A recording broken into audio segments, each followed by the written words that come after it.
لیکن آپ نے دیکھا پھر ممکن ہوا ایک لمبی سٹرگل کے بعد وہ اس ملک کے وزیر اعظم بنے. اور نواز شریف صاحب کا جب مقابلہ محترمہ بینظیر بھٹو سے تھا اس وقت بھی یہ کسی کی سمجھ میں نہیں آتا تھا کہ وہ کیسے قیادت کریں گے قومی سطح کی اور کیسے وزیر اعظم بنیں گے. لیکن پھر وزیر اعظم بنے اور بار بار بنے اور کر ابھرے. تو اب یہ ہے کہ ان کے اپنے جو حامی ہیں اور ان کی اپنی جو کانسٹیٹوئنسی ہے اصل میں تو اس کو ایکٹیویٹ کرنا ہے نا. انہیں پی ٹی آئی کے ووٹرز سے کوئی امید نہیں ہے, لیکن ان کا اپنا ووٹر جو ہے جو کوئی تھک گیا ہے یا کوئی ناراض ہو گیا ہے اس کو انہوں نے متحرک کرنا ہے. اور میرا خیال ہے یہ سارے پھر جو بھی نعرے ہیں اور جو بھی دعوے ہیں یہ تو پھر ایسا ہی ہوتا ہے نا جی. سیاست میں تو بالکل کھلونوں میں کیا کہتے ہیں, شاعر نے کہا ہے نا تمناؤں میں الجھایا گیا ہوں کھلونے دے کر بہلایا گیا ہوں, تو بہلانے دیں ان کو. شامی صاحب ودن اگر پارٹی بات کی جائے پچھلے عرصے میں کچھ دیکھا گیا کہ جی حمزہ شہباز صاحب آرام سے بیٹھے ہیں, گھر بیٹھ گئے ہیں, خاموش ہو گئے ہیں. مریم نواز بڑی ایکٹیو دکھائی دی. اب لگتا ہے حمزہ شہباز صاحب بھی کچھ ایکٹیو ہوئے ہیں. شریف فیملی کے اندر جو اختلافات ہوتے ہیں میاں نواز شریف کی واپسی سے آپ لگتا ہے کہ یہ بھی ختم ہو جائیں گے؟ مریم نواز, حمزہ شہباز صاحب, میاں نواز شریف صاحب اکٹھے ہو کے الیکشن میں اتریں گے؟ دیکھیں اختلافات جو ہیں وہ ختم نہیں ہوتے, وہ دب جاتے ہیں. اور میاں نواز شریف صاحب کی قیادت جو ہے وہ ان چیلنجڈ ہے. نون میں اس پر کوئی تنازع نہیں ہے. اور جس طرح سے عمران خان صاحب کی قیادت جو ہے وہ پی ٹی آئی میں ان چیلنجڈ ہے, اسی طریقے سے جب نواز شریف صاحب آئیں گے تو پھر میرا خیال جو چھوٹے موٹے اختلافات ہیں وہ بھی دب جائیں گے اور کسی کو حوصلہ نہیں ہوگا کہ ان کا اظہار کر سکے یا ان کو ہوا دے سکے. بہت بہت شکریہ مجیب الرحمان شامی صاحب. ملک کے سینئر صحافی تجزیہ کار مجیب الرحمان شامی صاحب ہمارے ساتھ موجود تھے. میاں نواز شریف کی واپسی کا ذکر جاری ہے. ایک بریک کا وقت ہوا ہے, بریک سے جب واپس آئیں گے تو بات کریں گے ملک کی معیشت کے حوالے سے. دعویٰ کیا جا رہا ہے کہ معیشت سنبھل رہی ہے اور نگران حکومت کے دور میں سنبھل رہی ہے. یہ پوچھیں گے سابق وزیر خزانہ ڈاکٹر سلمان شاہ صاحب سے کہ یہ سنبھل رہی ہے تو کیسے سنبھل رہی ہے. پورا میں ایک بار پھر خوش آمدید. بات ہوگی پاکستان کی معیشت کی, جس کے بارے میں دعوے کیے جا رہے ہیں کہ اب شرح نمو 3.5 تک پہنچ رہی ہے. البتہ یہ بات تو بڑی واضح ہو چکی کہ جو شہباز شریف صاحب کی حکومت میں ڈالر کی جو اونچی پرواز تھی وہ کافی حد تک نیچے آ چکی اور آج ڈالر کی قیمت تھی 279 روپے تک جا پہنچی ہے. یہ ڈالر 346 روپے میں مارکیٹ کے اندر دستیاب تھے. اب کیا نگران حکومت نے ایسا کون سا کام کیا کہ جس کے نتیجے میں معیشت سنبھلنے کی باتیں ہو رہی ہیں؟ اس میں بات چیت کرنے کے لیے ہمارے ساتھ موجود ہیں ملک کے سابق وزیر خزانہ اور معروف ماہر اقتصادیات جناب ڈاکٹر سلمان شاہ صاحب. ڈاکٹر صاحب بہت بہت شکریہ پروگرام میں وقت دینے کا. ڈاکٹر صاحب معاشی بحالی کا سفر شروع ہو چکا ہے, کیا آپ اس دعوے کو مانتے ہیں کہ شرح نمو 3.5% ہے اور ملک کے حالات میں بہتری آ رہی ہے؟ دیکھیں ملک صاحب, ابھی یہ بہت پریمیچور ہے کہ ہم کہیں کہ اب ہماری جیت ہو گئی ہے, یا وہ جیسے جارج بش نے وکٹری ڈکلیئر کی عراق کی جنگ میں اس طرح یہ ہم ابھی وکٹری ڈکلیئر نہیں کر سکتے. 2-3 چیزیں بڑی امپورٹنٹ ہیں. ایک تو ظاہر ہے کہ جو ہمارا روپے کی قیمت جو ہے وہ ڈالر سستا ہوا ہے, اس میں کوئی شک نہیں ہے, اور اس سے تھوڑی سی ایک ٹھہراؤ آئے گا اکانومی میں. پرائسز میں بھی ہو سکتا ہے تھوڑا سا نیچے کی طرف آگے چل کے ڈیٹا آئے کہ وہ اس کا امپیکٹ ہے. ڈپینڈ کرے گا کہ آپ کی تیل کی قیمتیں اس کے مطابق آپ کم کرتے ہیں یا نہیں کرتے. بہرحال اور خراب ہونے سے تو کام کچھ رک گیا. اس کی جو میجر وجہ ہے وہ یہ ہے کہ ہم نے ایڈمنسٹریٹو ایکشن بڑے سخت لیے ہیں اسمگلنگ کے اوپر, منی لانڈرنگ کے اوپر, اور اس کے ساتھ ساتھ بجلی کے اوپر ہم نے کریک ڈاؤن کیا ہے, بجلی چوروں کے اوپر ایٹسیٹرا ایٹسیٹرا. اب ایک اکنامکس میں ایڈمنسٹریٹو میجرز جو ہوتے ہیں وہ آپ کو ٹائم بینگ کے لیے بڑا امپورٹنٹ دے دیتے ہیں، ایک ہیڈ سٹارٹ. اس کے بعد آپ کو پھر اکانومی میں اصل ریفارمز کرنے کی ضرورت ہوتی ہے تاکہ وہ جو ایک مومنٹم بنا ہے وہ آگے چلتا جائے اور آپ کا ہدف جو الٹیمیٹلی ہے اس کی طرف ہم جا سکیں.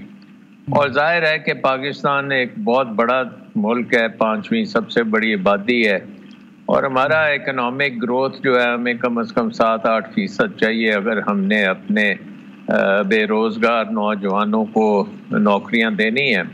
3-3.5% اچھی بات ہے، کیونکہ نیگیٹو سے 3% ہونا بڑا ایک اچھا ٹرن اراؤنڈ ہے، لیکن اب 3 سے ہم نے اس کو 7-8% پہ لے کے جانا ہے، اور اس کے لیے میجر ریفارمز چاہیے. سب سے پہلی بات جو ہم نے دیکھنی ہے وہ یہ ہے کہ جب آپ نے ایڈمنسٹریٹو ریفارمز، یہ ایڈمنسٹریٹو کریک ڈاؤن کی ہے، اسمگلنگ کے اوپر کی ہے اور منی لانڈرنگ کے اوپر بھی کی ہے، کیا اس ایڈمنسٹریٹو ایکشن سے جو روٹ کاز تھا ان چیزوں کا وہ حل ہوا ہے یا نہیں ہوا؟ تو روٹ کاز جو ہے وہ نہیں حل ہوا، اور روٹ کاز کے پیچھے اگر آپ اسمگلنگ کی بات کرتے ہیں تو روٹ کاز کے پیچھے جو ہماری امپورٹس کے اوپر تقریباً 50% کے قریب ٹیکسز ہیں، اس کی وجہ سے اسمگلنگ ہوتی ہے. کیونکہ اگر آپ نے 100 روپے کی چیز لانی ہے اور اس کو آپ بارڈر پہ آپ 50 روپے اس میں اور جمع کر دیتے ہیں، 150 کی ہو جاتی ہے ٹیکسوں کے ساتھ، تو جو بندہ ٹیکس اویڈ کر کے وہ 100 روپے کی چیز لائے گا وہ یہاں پہ بڑا منافع کما سکتا ہے. تو اگر آپ نے یہ اسمگلنگ کے بڑے بڑے جو لوگ تھے ان کے اوپر آپ نے ایکشن لیا ہے، تو اب وہ ڈھونڈیں گے کوئی اور طریقہ. لانچوں میں چیزیں آنی شروع ہو جائیں گی، بارڈرز سے کچھ کھسک کے آئے گا. افغان ٹرانزٹ تو آپ نے بند کر دیا، لیکن اور بڑے راستے کھل جائیں گے. اس کا حل ایک ہی ہے، اور وہ یہ ہے کہ امپورٹس کے اوپر جو ٹیکسز ہیں اس کو آپ، لیکن ڈاکٹر صاحب اگر امپورٹ کے اوپر ٹیکسز میں کمی لائی جاتی ہے تو پھر آپ کا ریونیو متاثر نہیں ہوگا؟ ہاں، اب یہ ہے کہ آپ نے ادھر اپنے ٹیکسز کم کرنے ہیں تو پھر آپ کو ریٹیل کے اوپر ٹیکس لگانا پڑے گا. مثلا اگر آپ نے امپورٹ کے اوپر 50 روپے چھوڑے ہیں تو جو فائنل کسٹمر نے اس چیز کو خریدنا ہے اس کو جا کے آپ کو پھر ٹیکس ریٹیل پہ کرنا پڑے گا. یعنی کہ امپورٹ کی بجائے آپ اس کے اوپر ریٹیل کے اوپر لگائیں. اس کے بعد پھر آپ نے یہ بھی دیکھنا ہے کہ اگر یہ مثلاً یہ منی لانڈرنگ کا جو معاملہ ہے، تو منی لانڈرنگ آپ کی زیادہ تر ہوتی ہے جب آپ کی اکانومی جو ہے اس میں بے یقینی ہو جائے، لوگ ڈر جائیں پاکستان میں اپنا سرمایہ رکھنے سے، ان کو ہو کہ یہاں پہ انتشار پھیلے گا یا کچھ اس قسم کی چیزیں ہوں گی، تو وہ منی لانڈرنگ ون وے اور دی ادر ہوگی. منی ایکسچینجرز نہیں کریں گے تو پھر اب کوئی اور انڈر گراؤنڈ معاملہ ہو جائے گا. تو اس کو بھی آپ کو ٹھیک کرنا ہے اسٹیبلٹی کے ساتھ، پولیٹیکل اسٹیبلٹی. اور جس طرح سے میں نے بات کی کہ 5واں سب سے بڑا ملک ہے تو اس کی اکنامک گروتھ تو 7-8% بڑے آرام سے ہونی چاہیے. تو وہ اس وقت ہوتی ہے جب آپ کے پاس اسٹیبلٹی ہوتی ہے.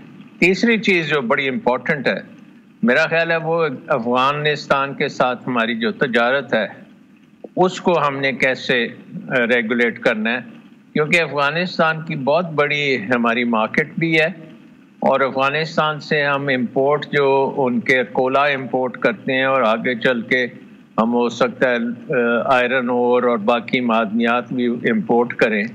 اس لیے بہت ضروری ہے کہ افغانستان سے ہم اپنے تجارت کے جو نظام ہے اس کو ٹھیک بنائیں تاکہ افغانستان کو بھی فائدہ ہو اور پاکستان کو بھی فائدہ ہو، اور افغانستان کی اکانومی جو ہے وہ ہماری اکانومی کے ساتھ جڑ جائے. ہم نہیں چاہتے کہ افغانستان کی اکانومی میں ہندوستان آ جائے یا افغانستان کی اکانومی میں کوئی اور ملک آ کے ادھر زیادہ کرے اور ہم ان کے ساتھ جنگ و جدل میں پڑے رہیں اور ہماری ٹریڈ ختم ہو جائے. افغانستان سے بھی ہم نے یہ ساری چیزیں جو ہیں یہ ریفارمز ہیں، یہ ریفارمز آپ کو چاہیے. اور جو ٹیکسوں کی ہم نے پہلے بات کی، دیکھیں اس وقت ہمارے بجٹ بہت بڑے بڑے بجٹس ہیں، اور آپ کو حیرت ہوگی کہ فیڈرل گورنمنٹ اور پروونشل گورنمنٹس کے بجٹ اگر ہم جوڑ لیتے ہیں، اکٹھے کرتے ہیں، تو پتہ نہیں 24,000 ارب کے قریب خرچہ ہو جاتا ہے. تو ہمیں خرچہ کم کرنے کی بہت اشد ضرورت ہے، اور اس کی وجہ یہ ہے کہ ہمارے خسارے، مالیاتی خسارے بہت زیادہ ہیں، اور اس کو پور کرنے کے لیے IMF کہتا ہے کہ جی آپ اور ٹیکسز لگائیں.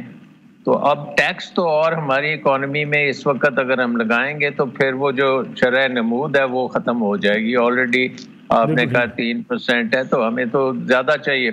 سو ہمیں اخراجات کم کرنے کی بے اشد ضرورت ہے. لیکن ڈاکٹر صاحب اخراجات کہاں سے کم ہو سکیں گے؟ ڈیولپمنٹ ہمیں کرنی ہے، لوگوں کے مسائل ہیں، پینے کا پانی، صاف پانی ہم نے دینا ہے، روڈ سٹرکچر ہمیں چاہیے، ڈیولپمنٹ ہمیں ملک کے اندر کرنی ہے تاکہ ملک کسی بہتری کی طرف جائے. کون سے ایسے اخراجات ہیں جن کو ہم کم کر سکتے ہیں؟ بجٹ اگر ہم کٹ کریں تو کس کا کریں؟ دیکھیں، بجٹ میں نمبر 1 ہم یہ بھی ایک مس نامر ہے کہ ڈیولپمنٹ جو ہے وہ سرکاری جو افسر ہیں وہ ڈیولپمنٹ کرتے ہیں. انفارچونیٹلی سرکاری افسروں کا جو ڈیولپمنٹ ہے اس کا پاکستان کو کوئی خاص فائدہ نہیں ہوا. سو نمبر 1 میں یہ کہوں گا کہ ڈیولپمنٹ کا اخراجات جو ہیں وہ آپ کو پبلک پرائیویٹ پارٹنرشپس میں لے کے جانے پڑیں گے. پرائیویٹ سیکٹر انویسٹ کرے. اگر ایک سڑک جو ہے اس کی بہت اشد ضرورت ہے تو وہ اس کے اوپر ٹول لگایا جائے، اس ٹول کے ساتھ اس کی قیمت پوری ہو جائے، بجٹ سے اس کو آپ نکال دیں. سو ڈیولپمنٹ کا ایک ڈفرنٹ پیراڈائم آپ کو لانا پڑے گا. دوسری بات یہ ہے کہ آپ کے سرکاری جو سفید ہاتھی ہیں، اربوں روپے وہ کھا جاتے ہیں. الٹیمیٹلی بجٹ میں سے ہی وہاں ہمیں دینا پڑتا ہے. یہاں سرکولر ڈیٹ کی آپ دیکھ لیں، ختم کرنے کے لیے ان سفید ہاتھیوں کو اگر ہم نے نکیل نہیں ڈالی، اور ان کو اب جو یہ بات ہو رہی ہے کہ بڑی تیزی سے ہم پرائیویٹائز کریں گے، تو اس کو ہمیں بالکل کرنا چاہیے اور اس میں کوئی دیر نہیں کرنی چاہیے. لیکن پرائیویٹائز کرنے کے لیے صاف شفاف جو ہے پروسیس وہ اپنانا چاہیے، کیونکہ ہم نے ہسٹری میں دیکھا ہے کہ اگر پروسیس صاف نہیں ہوگا تو پرائیویٹائزیشن جو ہے آپ کے گلے میں پڑ جاتی ہے. لیکن ڈاکٹر صاحب یہ جو نجکاری تھی یہ سفید ہاتھیوں کی، یہ پولیٹیکل گورنمنٹس نہ کر سکی، کیوں نہ کر سکی؟ اس کی وجہ یہ ہے کہ وہ دیکھتے ہیں یونینز شور مچاتی ہیں، لوگ سمجھتے ہیں کہ ان کی روزگار ختم ہو جائے گی. ایکچولی اس کے لیے تھوڑی سی ہمت چاہیے، اور اگر ہمت ہو تو پولیٹیکل گورنمنٹس بھی کر سکتی ہیں. بٹ میں نے جیسے کہا شرط اس کی یہ ہے کہ اس میں شفافیت بہت ہونی چاہیے. کوئی اس کے اوپر انگلی نہ اٹھا سکے کہ آپ نے یہ چیز جو ہے سستے داموں بیچ دی یا دوستوں کو دے دی یا کسی کو پولیٹیکلی آپ نے کسی کو دے دی، تو وہ کام آپ کے لیے وہ نہیں آپ کر سکتے. اس کے علاوہ جو چوتھی چیز میں کہوں گا وہ یہ ہے کہ جو نوکر شاہی ہے اس کو اب آپ کو کم کرنا پڑے گا، کیونکہ اس وقت ہماری فیڈرل گورنمنٹ، پروونشل گورنمنٹ، پھر لوکل گورنمنٹ، تینوں لیولز کے اوپر بہت سے کام ایسے ہیں جو ایک ہی گورنمنٹ کے ہونے چاہیے. اب فیڈرل گورنمنٹ کو وہ کام نہیں کرنے چاہیے جو پروونشل گورنمنٹ کرتی ہے، اور پروونشل گورنمنٹ کو وہ کام نہیں کرنے چاہیے جو لوکل گورنمنٹ کرتی ہے. اور اپنا جو بیوروکریسی کا نیٹ ورک ہے اس کو کم کریں، گولڈن ہینڈ شیک دیں، آپ ان کو جو ہے ارلی ریٹائرمنٹ دیں تاکہ ہمارے جو اخراجات ہیں بیوروکریسی پہ وہ کم ہو.